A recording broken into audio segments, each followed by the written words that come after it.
With the anime capping things off with our favorite trio pushing past their limits, the manga picks up immediately into a flashback of Satoru Gojo's life and how he became known as the strongest sorcerer in the world. 無料空所 Satoru Gojo was born with the Six Eyes and the Limitless, an inherited ability in the Gojo family. While they don't really reveal what the Six Eyes mean, the Limitless, on the other hand, grants its users absolute control over space, allowing them to manipulate it at an atomic level. Anyway, second-year Jujutsu High students Satoru Gojo and Suguru Geto were assigned on a mission together that would change their outlook on life as we both know them in the present story, with the obvious of Geto actually attending Jujutsu High, as well as being a good guy, believing that his duty as a Jujutsu sorcerer was to protect non-sorcerers, where Gojo, on the other hand, finds it a pain to look out for the weak, even chastising Geto's righteous ideals. Despite them disagreeing from time to time, they both considered each other the strongest and best friends. This mission they were both sent on was directly from Master Tengen. Master Tengen is a Jujutsu sorcerer that reinforces the barriers protecting both Jujutsu High locations, and without his security, undertaking missions would be all the more difficult. Gojo and Geto are to escort a girl named Riko, aka the Star Plasma Vessel,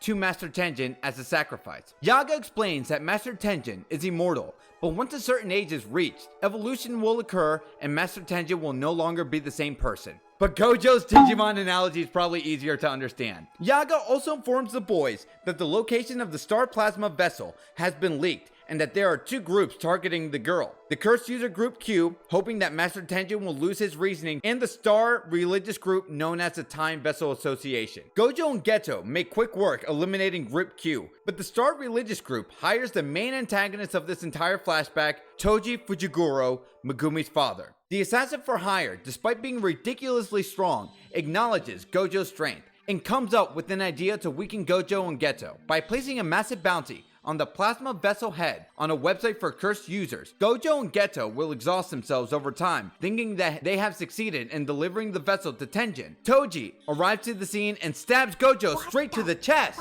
Now, I haven't really spoken much about Riko, but just know that throughout this entire mission, Geto and Gojo over time has befriended Riko, but more importantly, will back up her decision and even go as far as protecting her if she decides to back out as a vessel for Tengen. Back to the battle. Gojo quickly tells Geto to escape with Riko as he battles Toji alone. Both opponents display impressive abilities and techniques, but Toji ultimately manhandles Gojo with his overwhelming physical prowess. But how? Well, Gojo's downfall in the battle was that he has become too reliant on his curse energy, and he learned the hard way that Toji made a heavenly pact, eliminating any and all curse energy in exchange to heighten his five senses and develop a resistance to curses. With Gojo now taken out of the picture, Toji quickly catches up with Geto, and after an emotional scene with Riko, Toji shoots Riko in the head. Geto, angered and shocked to learn that Gojo was defeated, faces off against Toji.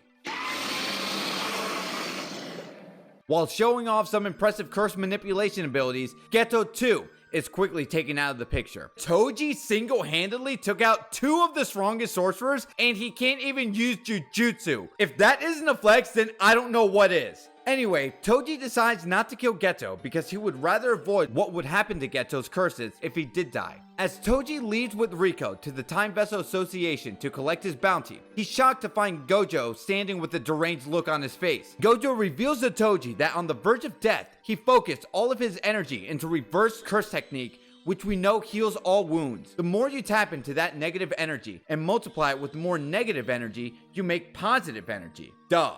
Through this near-death experience, in addition to possessing both the Limitless and the Six Eyes, Gojo ascends into a new tap power, also granting him the ability to float now. Gojo versus Toji, round 2 begins, but becomes all too easy for Gojo. And here we see the debut of the Hollow Technique Purple. Murasaki.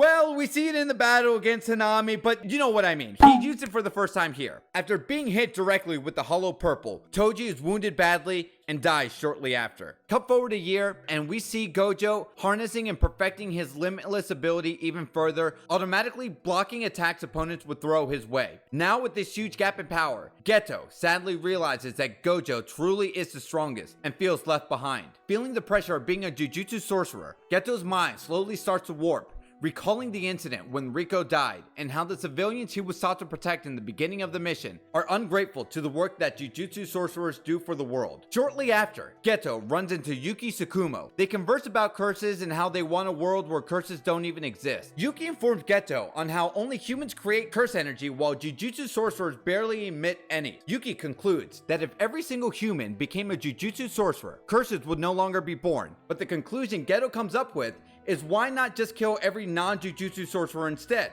Ultimately, Yuki tells Geto that whatever your true feelings is, you must decide on your own, and well, really wish Yuki didn't say that, because the next time we see Geto, he distances himself from the philosophy of Jujutsu sorcery, murders 112 people in a village, even murdering his own parents. Being labeled now as a wanted criminal, Gojo quickly finds Geto and asks to explain why he's chosen this new path in life. Thinking that Geto's plan of creating a world of only sorcerers is impossible, Geto asks Gojo, "Are you the strongest because you're Satoru Gojo, or are you Satoru Gojo because you're the strongest?" In a nutshell, he's asking Gojo if he's the strongest because he worked to become the strongest with his work ethic, or is Gojo the strongest because he got blessed with good genetics. Believing in his new path in life, Geto will passionately give it his all to accomplish the impossible, because if Gojo can do it, why can't he? Now, questioning his goals and what it means to be a Jujutsu sorcerer, Gojo now wants to achieve the goal of changing the Jujutsu world from the inside out, helping people like Megumi so that he doesn't become like his father, and even helping out other characters like Itadori and Yuta.